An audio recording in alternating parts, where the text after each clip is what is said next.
கச்சத்தீவு அருகே மீன்பிடித்துக் கொண்டிருந்த தமிழக மீனவர்கள் 24 பேர் மற்றும் 4 படகுகளை இலங்கை கடற்படையினர் சிறைப்பிடித்துச் சென்ற சம்பவம் பதற்றத்தை ஏற்படுத்தியுள்ளது.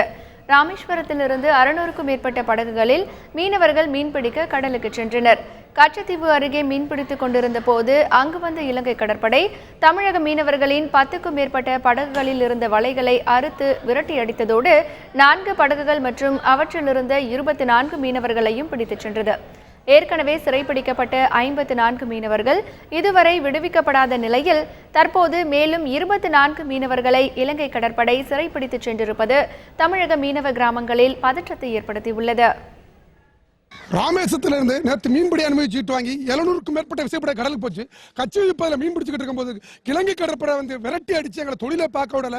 ஒரு 10-20க்கும் மேற்பட்ட படகுகளில் போர்டு மடியை வெட்டி விட்டு ஸ்கூட்டர் வச்சு பைக்கில் வர்றாங்க. வந்து வெட்டி விட்டு ஒரு படகுக்கு 40,000 60,000 வர அந்த படகுக்கு இந்த மடி வலைகள் பெருத்து நஷ்டம். இதற்கு மேலே ஒரு 4 விசைப்படகை 24 பேரை சிறப்பிச்சிருக்காங்க. இப்படியே தொடர்ந்து பண்ணிக்கிட்டே இருந்தா எங்க வாழ்வாதாரம் கேள்விக்குறியா இருக்கு. இந்த மத்திய அரசு ரொம்ப ரொம்ப மெத்தனமா இருக்கு. இந்த புதிய மத்திய அரசு படகுகளை பிடிச்சாலும் மீட்க மாட்டேங்குது.